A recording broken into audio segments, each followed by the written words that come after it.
Hello my lovely family, I hope आप लोग अच्छे होंगे एंड सेफ होंगे। चलो स्टार्ट करते हैं next part, lost in the hedge of you. आपको स्टोरी जैसा भी लगे प्लीज़ मुझे कमेंट बॉक्स में बताना, लाइक सब्सक्राइब करना बिल्कुल मत भूलना। ओके, लास्ट पार्ट में देखा था कि वांगजी चाइना वापस आता है पूरे 5 साल के बाद। लेकिन आते ही उसे जो चीज़ जो न्यूज़ मिलती है वो इतना ज़्यादा टूट जाता है, उसे इतना बुरा लगता है, इतना हॉट होता है कि वो इसी बात से तो इतना डरता था। उसे इसी बात से बहुत डर था कि कहीं वो विंग को यहाँ से जाने से पहले वो इसी बात से तो डरता था कि वो यहाँ से जा रहा है, कहीं वो विंग को हमेशा हमेशा के लिए ना खो दे। और उसका डर आज सच साबित हो जाता है। वांगजी इतना ज़्यादा टूट जाता है, वो किसी से कुछ भी नहीं बोलता और अपने रूम में चला जाता है। सिचैन वांगजी को इतना ज़्यादा टूटा, इतना ज़्यादा हारा हुआ, इतना पेन में उसे देख के वो खुद भी बहुत ज़्यादा पेन में हो जाते हैं, उन्हें बहुत बुरा लगता है। और वो इतना ज़्यादा ही दर्द में होते हैं कि वो अपने भाई के लिए कुछ भी नहीं कर पा रहे होते हैं। वो उन्हें खुद को इतना बुरा फील हो रहा था कि खुद बहुत ही ज़्यादा गिल्टी फील कर रहे होते कि वो कैसे भाई हैं, वो अपने छोटे ब्रदर की हेल्प नहीं कर पा रहे हैं। वो हमेशा वांगजी को हैप्पी देखना चाहते हैं, हमेशा वांगजी को खुश रहते हुए देखना चाहते हैं। बट ऐसा पॉसिबल ही नहीं हो पाता। सिचैन जो अपने आप को कर्ज कर रहे होते हैं, सोफ़ी जो कहती है कि सिचैन बस करो, तुम अपने आप को कितना ज़्यादा हर्ट कर रहे हो। अगर तुम खुद को इस तरह से हर्ट करते रहोगे तो हम वांगजी को कैसे संभालेंगे। सिचैन जिसके आंखों में बहुत आंसू होते हैं, वो बहुत ही निराश वॉइस में कहता है कि मैं क्या करूँ, मुझे मुझे कुछ समझ में नहीं आ रहा, मैं क्या करूँ, मुझे कुछ समझ में नहीं आ रहा है, मैं किस तरह से वांगजी को फेस करूँगा, मैं कैसे उसके सामने जाऊँगा।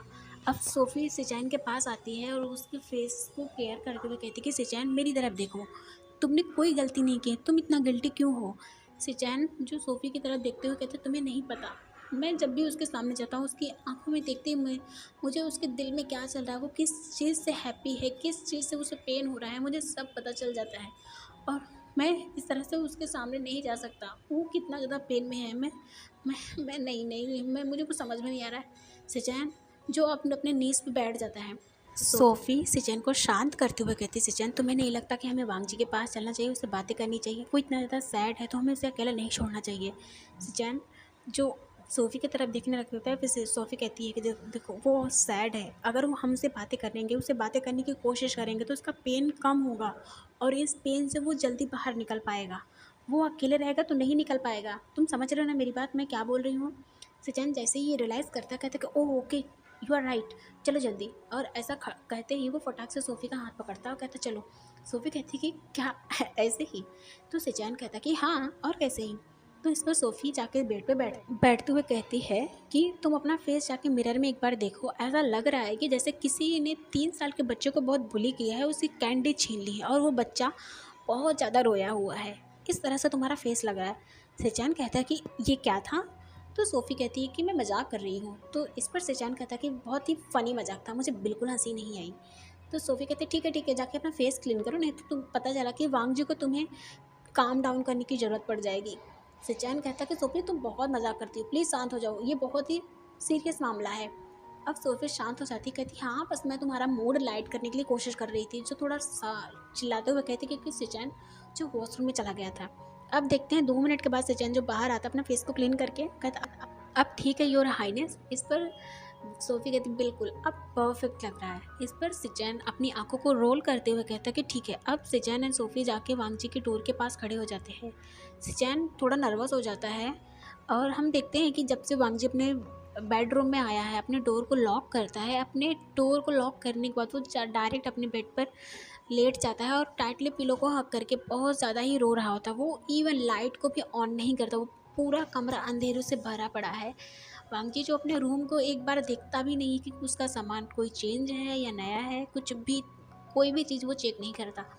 अब वो रो रहा होता है, जैसे ही वो फील करता है कि कोई डोर पे नॉक कर रहा है तो वांगजी फटाक से उठ के बैठ जाता है, अपने फेस को क्लीन करता है। फिर उसके वो बोलने की कोशिश करता है पर उसके गले से कोई आवाज़ ही नहीं निकल रही होती। फिर 2 बार और नॉक होने के बाद वांगजी कहता फाइनली बोलता है कि हाँ मैं ठीक हूँ, कौन। इस पर सिचैन जो थोड़ा नर्वस होता है फिर कहता है कि वांगजी। तो इस पर वांगजी जो कहता है कि गगा मैं आ रहा हूँ। अब इतना कह के वांगजी जो फटाक से वॉशरूम में जाता है, फटाफट अपना फेस क्लीन करता है, फिर आता है और डोर खोलता है। डोर खोलते ही जैसे सिचैन एंड सोफ़ी अंदर की तरफ देखते हैं, वो दोनों ही शॉक हो जाते हैं क्योंकि अंदर पूरी तरह से अंधेरा है। तो इस पर सोफ़ी कहती है कि वांगजी तुमने लाइट ऑन नहीं की है। वांगजी कहता ओह, तो फटाक से वो लाइट ऑन करता है। लाइट ऑन करने के बाद कहता है कि ब्रदर और ब्रदर इन लॉ आप दोनों यहाँ पर, कुछ काम था क्या? आप दोनों मुझे बुला लेते। वांगजी जो नॉर्मल दिखने की ट्राई कर रहा होता है, सिचैन जो समझ रहा होता है वो कुछ नहीं बोलता। इस पर सोफ़ी कहती है कि वांगजी तुम मुझे ब्रदर इन लॉ नहीं, तुम मुझे सिजय भी बुला सकते हो। जिस तरह से विंग बुलाता है, विंग मुझे सिजय ही बुलाता है, तो तुम भी मुझे सिजय बुलाओगे। समझ में आया? तो इस पर वांगजी नोट करता है और सोफ़ी जो वांगजी के पास आती है और उसे हक कर लेती है। इस पर वांगजी थोड़ा फ्लिंच हो जाता है, बट जब सोफ़ी उसे बहुत ही मदरली हक करती है और उसे बहुत प्यार से उसके बालों को केयर करते हुए कहती है कि वांगजी तुम कैसे हो, सब कुछ ठीक है वांगजी, तुम ठीक हो? वांगची जो बहुत ज़्यादा ही इमोशनल हो जाता है। सोफ़ी कहती है कि वांगची तुम मुझे ये मत समझना कि मैं तुम्हारी ब्रदर इन लॉ हूँ, नहीं। जिस तरह तुम सिचैन को अपना बिग ब्रदर मानते हो, उसी तरह से तुम मुझे अपनी बिग सिस्टर मान सकते हो। मैं तुम्हारे साथ रहूँगी हमेशा, मैं तुम्हारी हमेशा हेल्प करूँगी, और तुम मुझे सिजय भी बुला सकते हो। समझ में आया? वांगजी जो बहुत ज़्यादा इमोशनल हो जाता है, क्योंकि इतने सालों के बाद कोई उससे ये पूछ रहा है कि वांगजी तुम कैसे हो, तुम ठीक हो, सब कुछ ठीक है वांगजी, जो उसके बारे में जानना चाहते हैं, जो और बहुत प्यार से, ये नहीं कि कोई नाटक कर रहे हैं। वांगजी जो बहुत ज़्यादा इमोशनल हो जाता है, क्योंकि उसे याद आता है जब वो बहुत छोटा सा था तब विंग उसे पूछता था कि वांगजी सब कुछ ठीक है, तुम ठीक हो ना, मैं तुम्हारे साथ हूँ, कुछ भी नहीं होगा। वांगजी जिसके आंखों में आंसू आ जाते हैं, पर वो अपने आंसू को कंट्रोल करता है, जो अभी बहने के लिए रेडी होते हैं। वांगजी बहुत ज़्यादा इमोशनल हो जाता है, अपने इमोशंस को कंट्रोल करता है, और वो बहुत ही मुश्किल से बोलता है कि ठीक है, मैं सब कुछ बताऊंगा आपको सिजय। इस पर सोफ़ी जो होती है वांगजी को बैक को रब करते हुए कहती है वेरी गुड। सिचैन जो वांगजी के इमोशंस को समझ पा रहा होता है, वो अब इस सीन को थोड़ा नॉर्मल करने के लिए थोड़ा एक्टिंग करते हुए कहता है कि लगता है मुझे लोगों ने भूल ही गया, मैं यहाँ एग्जिस्ट ही नहीं करता, ऐसा लग रहा है, मैं दिखाई नहीं देता आप लोगों को। सिचैन तो थोड़ा नाटक करते हुए बोलता है। इस पर सोफ़ी कहती है हाँ हाँ तुम भी आ जाओ। अब सिचैन भी आता है और तीनों को टाइटली हक कर लेता है एक दूसरे को। वांगची जो बहुत हल्का फील कर रहा होता है थोड़ा देर के लिए, और वो बस चाहता कि ये ऐसा ही रहे। कुछ देर के बाद अब तीनों एक दूसरे से अलग होते हैं, तो वांगजी जो अपने फेस को क्लीन करते हुए कहता है कि मेरी आँख में कुछ चला गया है, वो जो ऐसा झूठ बोलते हुए बोलता है। तो इस पर सोफ़ी कहती कि वांगजी तुम अभी तक फ्रेश नहीं हुए? तो वांगजी थोड़ा नर्वस होते हुए कहता है कि वो मैं इस पर सोफ़ी कहती कोई बात नहीं, तुम टायर्ड हो गए थे तो ठीक है, तुम जल्दी से फ्रेश हो जाओ, मैं लंच बनाती हूँ, आ जाओ फटाक से हम साथ में लंच करते हैं। अंकल भी होंगे, मैं उन्हें भी बुलाती हूँ, चलो जल्दी से आ जाना नीचे, ओके। सिचैन के हाथ को पकड़ती कहती सिचैन चलो। अब सिचैन जो वांगजी की तरफ देखता कहते कि वांगजी सब ठीक है ना, तुम जल्दी से रेडी होके आ जाओ, हम साथ में लंच करते हैं, बहुत दिनों के बाद हम साथ में लंच करेंगे। वांगजी नोट करता है और सोफ़ी एंड सिचैन वहाँ से चले जाते हैं। वांगजी जो थोड़ा सा हैप्पी होता है, फिर से उसे सैड फील होने लगता है, क्योंकि काश विंग भी होता तो उसे बहुत अच्छा लगता। विंग का नाम सोचते ही उसे याद आता है कि विंग का 1 मंथ के बाद उसकी मैरिज होने वाली है। अब वो विंग के बारे में नहीं सोच सकता। वांगजी जो थोड़ा सैड होता है, फिर सोचता है कि उसे फ्रेश हो जाना चाहिए। अब वो फ्रेश होकर नीचे आता, देखता है डाइनिंग एरिया में अंकल कुरैन, सिचैन एंड सोफ़ी होते हैं। वांगजी जैसे ही आता है तो सोफ़ी कहती है आ जाओ वांगजी, उसके लिए चेयर खींचती है और उसे बैठाती है। अब वांगजी बैठ जाता है, तो कुरैन कहते हैं सबका ध्यान अपनी तरफ खींचते हुए कहते हैं कि मुझे तुम लोग को कुछ बताना है। मैंने एक पार्टी रखा है शाम को।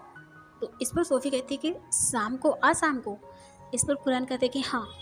तो सिचैन को थोड़ा डाउट होता है, अजीब लगता है, फिर वो कहते हैं कि अंकल किस बात की पार्टी? तो इस पर कुरैन कहते हैं कि अरे वांगजी के आने की खुशी में इस बात की पार्टी, और किस बात की? अब सिचैन कहता है ओके ठीक है, हम देखते हैं कि लंच इसी तरह से फिनिश कर लेते हैं सारे सब लोग। अब सब अपने अपने रूम में चले जाते हैं। वांगजी जो अपने रूम में आके बार बार यही सोच रहा था कि वो किस तरह से विंग से फेस करेगा और कैसे वो बात करेगा विंग से। वो बहुत ज़्यादा ही नर्वस होता है, उसे समझ नहीं आ रहा था, और उसे बहुत ज़्यादा हर्ट भी फील हो रहा होता है कि वो कैसे विंग को किसी और के साथ देख पाएगा। वांगजी जो ये सब सोच रहा होता है कि अचानक उसका फ़ोन रिंग करने लगता है। वांगजी पहले तो इसे इग्नोर करता है, लेकिन जब कंटिन्यू उसका फ़ोन बजने लगता है तो वो अपना आखिरकार वो फ़ोन देखता है, तो वहाँ पे जुनजुन का फ़ोन होता है। तो वो जैसे ही फ़ोन उठाता है, जुनजुन कहती है तुम आते ही मुझे भूल गए? तो इस पर वांगजी कहता है कि मैं तुम्हें कैसे भूल सकता हूँ, तुम एक सबसे बड़ी मुसीबत हो, और मुसीबत को कभी कोई भूल नहीं सकता, बस उससे थोड़ा दूर रहने की कोशिश करता है। इस पर झुनझुन कहती है, हाँ हाँ तुम मुझे मुसीबत समझ रहे हो, मैं तुम्हारी हमेशा हेल्प करती रहती हूँ, और तुम बताओ इतना सैड क्यों, क्या हुआ है। वांगजी कहता है कि मैं सैड कहाँ हूँ, मैं तो ऐसे ही रहता हूँ। तो इस पर झुनझुन कहती है, नहीं आज तुम कुछ ज़्यादा ही सैड हो, क्या बात है, सब कुछ ठीक है घर में। इस पर वांगजी कहता है कि हाँ सब ठीक है, तुम बताओ तुम कैसी हो। इस पर झुनझुन कुछ कहती नहीं है, वो वीडियो कॉल कर देती है। वांगजी जैसे वीडियो कॉल पिक करता है वो बहुत तेज़ी से हंसने लगता है, कहता है कि झुनझुन तुम हो। इस पर झुनझुन कहती है, हाँ तुम भी मेरा मजाक उड़ा लो, उन जितने भी लोग मेरे घर में हैं सब मेरा मजाक उड़ा रहे हैं, मुझे लगा था कि तुम्हें अगर मैं अपनी बात बताऊंगी तो तुम मुझे समझोगे, लेकिन तुम भी उन लोगों जैसे ही निकले, चलो हटो, तुम मेरे बेस्ट फ्रेंड नहीं हो, मुझे तुमसे बात नहीं करनी है। इस पर वांगजी कहता कि ओ ओके ठीक है सॉरी, क्या क्या हो गया, तुम इस तरह से क्यों दिख रही हो। इस पर झुनझुन कहती है, हाँ क्योंकि मैंने मेरी मदर की बात नहीं मानी, उन्होंने कहा कि मुझे मैरिज कर लेनी चाहिए, मैं अभी 25 की हूँ बस, और वो कहती हैं कि मुझे मैरिज कर लेनी चाहिए, और मैंने कहा कि मुझे अभी नहीं करनी है, तो उन्होंने कहा कि अगर मुझे मैरिज नहीं करनी है तो मुझे पूरे घर की सफाई करनी होगी। तुम्हें पता है मैं डस्टिंग कर रही हूँ, मुझे नहीं समझ में आ रहा मैं क्या करूँ, मैं इतने बड़े एक्टर की मैनेजर हूँ और मैं घर में मेरी औकात नौकर वाली है, मैं डस्टिंग कर रही हूँ। तुम्हें पता है मेरे सारे सर्वेंट जो हैं वो सामने खड़े हैं मेरे सामने, और खड़े होकर स्माइल कर रहे हैं, और किसकी वजह से, मेरी मदर की वजह से। मेरे घर में एक भी पैसे की मेरी रिस्पेक्ट नहीं है वांगजी, मैं क्या करूँ, मैं तुम्हारे घर पे आ जाऊँ क्या। तो वांगजी कहते हैं, नहीं तुम अपने घर पे रहो, वहाँ पे टेस्टिंग करो, ओके, ये काम तुम्हें सूट करता है वैसे। इस पर झुनझुन कहती है, वांगजी तुम मेरे पास होती मैं सच में तुम्हारे बाल खींच लेती। इस पर भांगजी कहता कि वैसे सच में तुम्हारे ऊपर ये कपड़ा अच्छा लग रहा है और तुम्हें ये काम भी सूट कर रहा है। अब झुनझुन कहते मुझे तुमसे कोई बात नहीं करनी है, मुझे लगा था कि मैं तुमसे थोड़ा बात करूँगी तो मेरा मूड लाइट हो जाएगा और मैं ये काम को जल्दी ख़त्म कर लूँगी। अगर जब तक मैं इस काम को ख़त्म नहीं करूँगी मुझे खाने को भी कुछ भी नहीं मिलेगा। तुम्हें पता है मैं कितना ज़्यादा मुझे भूख लगी है, और तुम्हें पता भी है ना कि मैं भूख बिल्कुल भी बर्दाश्त नहीं कर पाती। इसकी वजह से मुझे डस्टिंग जब तक कंप्लीट नहीं करूँगी तब तक मुझे खाना भी नहीं मिलेगा। हो गॉड प्लीज़ मुझे बचाओ, मुझे यहाँ नहीं आना चाहिए था। अभी मुझे आए 1 भी घंटा नहीं हुआ है और मैं यहाँ पर सफाई का काम कर रही हूँ। कोई अपने घर में ऐसा करता है क्या?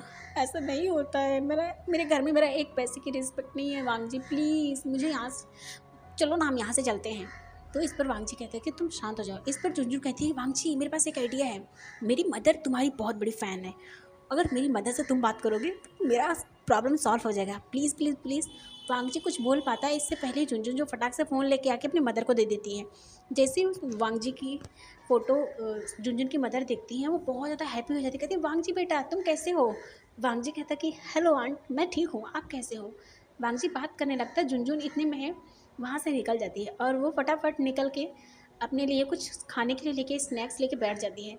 उसकी मदर जब देखती हैं कि वो फिर से खाने लगी है, उसकी मदर अब उसको मारते हुए कहती है, मैंने कहा पहले तुम इसको साफ़ करोगे फिर तुम खाओगे। अब वांगजी जो हंसने लगता है, फिर झुनझुन कहती है तुम हंस रहे हो ना, ठीक है, मैं भी देखती हूँ जब तुम प्रॉब्लम में पड़ोगे ना तब भी मैं तुम्हारी ही इसी तरह से मजाक उड़ाऊंगी। इस पर वांगजी कह रहा है कि आंट रहने दीजिए ना, वो बहुत थक गई है। अब इतना सुनते ही कि झुनझुन की मदर जो पूरी तरह से स्टॉप हो जाती हैं और वांगजी की तरफ देखने लगती हैं, कहती कि ठीक है बेटा अगर तुम कह रहे हो तो ठीक है, आज की सफाई नहीं करेगी कल करेगी। तो इस पर झुनझुन कहती क्या कल करूँगी, नहीं कल नहीं। अब उसकी मदर जो वांगजी की तरफ देखती कहती बेटा ठीक है तुम रेस्ट कर लो। अब झुनझुन कहती और मैं, तो उसकी मदर कहती तुम कौन सा पहाड़ ढकेल के आई हो, तुम अभी काम करोगी। अब झुनझुन कहती आपने कहा था लेकिन कल। अब हम देखते हैं दूसरी तरफ, सीन शिफ्ट करके दिखाया जाता है शाम के टाइम का। वांगजी जो बहुत ज़्यादा नर्वस होता है, उसे समझ नहीं आता कि किस तरह से विंग को फेस करेगा। अभी भी उसे बहुत ज़्यादा डर फील हो रहा था, नर्वस हो रहा था, वो रेडी हो रहा होता लेकिन बहुत ज़्यादा नर्वस होता है। हम देखते हैं आधे घंटे बाद जब वो अपने रूम से बाहर निकलने की कोशिश करता है, वो देखता है बहुत लोग आए होते हैं, तो वांगजी फिर से अपने रूम में चला जाता है। वो उसे समझ नहीं आता वो किस तरह से विंग को फेस करेगा। अब हम देखते हैं कि 2 मिनट के बाद ही उसके डोर पर नॉक होता है। वांगजी जो सोचता है कि लगता है कि उसकी सिजय होंगी, तो कहता है सिजय अंदर आ जाइए। वो ये भी नहीं देखता कि पीछे कौन है। वांगजी जब फील करता है 2 मिनट के बाद कि कोई अंदर आया बट कुछ बोल नहीं रहा, तो वांगजी कहता है कि सिजय क्या क्या हुआ। और जैसे ही वो पीछे मुड़ के देखता है वो पूरी तरह शॉक हो जाता है क्योंकि पीछे विंग खड़ा होता है। वांगजी विंग को देख के इतना ज़्यादा स्टिफ हो जाता है, उसे समझ नहीं आता वो क्या करे, उसे कुछ समझ नहीं है, वो बहुत ज़्यादा नर्वस फील कर रहा है। उसका हार्ट बीट इतना ज़्यादा फास्ट होता है कि उसे ऐसा लगता है कि उसकी हार्ट बीट अभी उसके बॉडी से निकल जाएगी, और वो बहुत ज़्यादा नर्वस होता है। उसका फेस जो अब रेड होने लगता है, उसके हाथों से स्वेटिंग होने लगती है, उसे कुछ नहीं समझ में है वो क्या करे। विंग की तरफ देखने लगता है, विंग के फेस पे एक प्यारी सी स्माइल होती है। ये देखकर तो वांगजी को लगता है कि अब वो गया पूरी तरह से, अब वो बच नहीं सकता। वांगजी को ऐसा लग रहा होता है, वो कुछ नहीं बोल पाता, वो एक ही जगह स्टेप खड़ा रहता है, विंग को घूर रहा होता है। वो ऊपर से नीचे तक विंग को देखता है, वो सोचता है विंग कितना ज़्यादा ब्यूटीफुल लग रहा है। वो पहले ब्यूटीफुल था, लेकिन अब इतना ज़्यादा ब्यूटीफुल एंड गॉर्जियस लग रहा है। उसके सामने तो कोई भी लड़की या लड़का कोई भी नहीं टिक सकता, उसकी ब्यूटी के आगे किसी की कंपेयर नहीं किया जा सकता। वो इतना ज़्यादा ब्यूटीफुल एंड मैस्मराइजिंग है। विंग को देख के वांगजी ये सब सोच रहा होता है कि ये भी फील नहीं करता, ध्यान नहीं देता कि विंग उसे कब से बुला रहा है। वांगजी जो अपने आप में गुम होता है और विंग की तरफ देख रहा होता है, जब वो फील करता है कि विंग जो उसके बहुत पास आ गया और उसके हाथ को पकड़ता, कहता है कि वांगजी क्या हो गया। वांगजी बहुत ज़्यादा नर्वस हो जाता है, उससे एक स्टेप पीछे जाते हुए कहता है, ओह वी वी वी का हाँ आप। इस पर विंग जो उसके बेड पे बैठते हुए कहता है कि वांगजी क्या हो गया, तुम ठीक हो? मैं तुम्हें कब से बुला रहा हूँ, मैं तुम्हारा कब से नीचे वेट कर रहा था, जब से तुम आए हो। पता है मैं ऑफिस में रुक नहीं पा रहा था, मुझे तुमसे मिलना था। मैंने तुम्हें देखा है मूवीज़ में एंड फोटोज़ में, पर मुझे तुम्हें रियल में देखना था। तुम सच में वाकई तुम बहुत ज़्यादा हैंडसम हो। जितना ज़्यादा तुम मूवीज़ एंड वीडियोज़ में दिखते हो, उससे कहीं ज़्यादा तुम रियल में बहुत ज़्यादा हैंडसम हो। ये सुनकर वांगची का हार्ट बीट बहुत ज़्यादा फास्ट हो जाता है। फिर विंग कहता है कि वैसे तुम बहुत ज़्यादा ही ब्यूटीफुल लग रहे हो। इस पर वांगची जो अनकॉन्शियसली कहता है कि मैं ब्यूटीफुल नहीं हूँ, आप ब्यूटीफुल हो। ये कहते ही वांगची पूरी तरह से स्टिप हो जाता है, विंग भी बहुत ज़्यादा स्टिप हो जाता है। फिर विंग एक जोक करते हुए कहता है कि नाइस कॉम्प्लीमेंट, ऐसा पहली बार किसी ने मुझे कहा कि मैं ब्यूटीफुल हूँ, नहीं तो लोग मुझे हैंडसम ही कहते हैं। चलो ठीक है, मैंने तुम्हारे कॉम्प्लीमेंट को अपने पास रखा। थैंक यू यूनिक कॉम्प्लीमेंट देने के लिए। वैसे मैं ब्यूटीफुल नहीं हूँ, हैंडसम हूँ, पर थैंक यू तुमने मुझे ब्यूटीफुल ब्यूटीफुल कहा। वांगजी जो कुछ नहीं बोलता और वो थोड़ा नर्वस रहता है, तो अब वांगजी जो कुछ बोल नहीं रहा, तो उसे समझ नहीं आता वो क्या बोले, उसे कुछ भी समझ नहीं, वो बहुत ज़्यादा नर्वस होता है। तो विंग जो वांगजी की नर्वसनेस को समझते हुए कहता है कि वांगजी तुम्हें पता है मेरी इंगेजमेंट होने वाली है 1 मंथ के बाद। ये सुनते ही वांगजी का दिल पूरी तरह से टूट जाता है।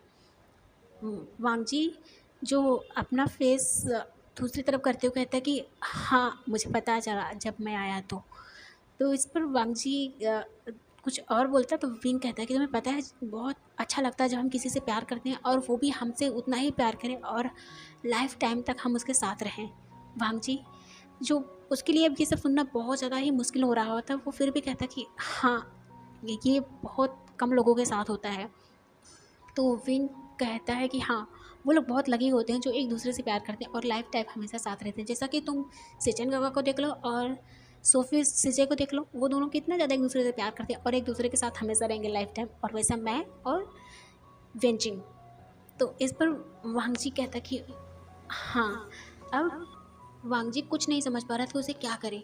उसे बहुत पेन हो रहा होता है, उसके आंखों में आंसू आ रहे होते, पर वो अपने आंसुओं को कंट्रोल कर रहा होता। वो विंग के सामने अपने इमोशंस को नहीं शो कर सकता।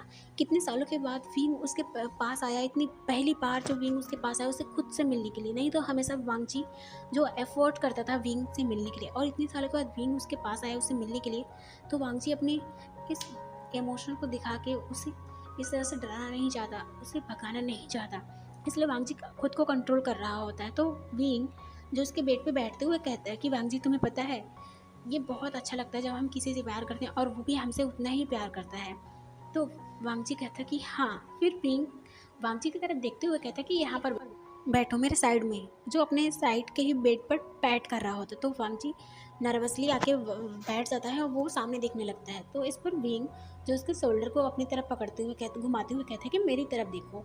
वांगजी इससे बहुत ज़्यादा नर्वस हो जाता है, जैसे विंग उसे टच करता है उसके बॉडी में ऐसा लगता है करंट जैसे फ्लिंच हो जाता है। तो विंग कहता है कि क्या हो गया, सब ठीक है? वांगजी कहता है हाँ सब ठीक है। वो थोड़ा खिसकने लगता है। तो विंग कहता है कि "अ, तुम किसी से प्यार करते हो?" तो वांगजी इस पर पूरी तरह से स्टिप हो जाता है और वो विंग को कंटिन्यू एकटक देखने लगता है। इस पर 2 मिनट के बाद विंग कहता है कि वांगजी मैं तुमसे कुछ पूछ रहा हूँ। वो अपने हाथों को वांगजी के फेस के सामने वेव करने लगता है। तो वांगजी जो अपने होश में आता है कहता है ओ गगा आप कुछ बोल रहे थे? तो इस पर विंग कहता है, ओ हो वांग जी, तुम पहले से किसी से प्यार करते हो, चलो ये बताओ तुमने उसे प्रपोज किया कि नहीं। इस पर वांग जी जो कुछ नहीं बोल पाता, वो उसके डायरेक्ट माओ से निकलता कि नहीं। इस पर विंग कहता है, ठीक है, मैं तुम्हें एक एडवाइस देना चाहता हूँ वांग जी, तुम हमेशा अपने इस बात को, मेरी जो बात है उसे हमेशा याद रखना।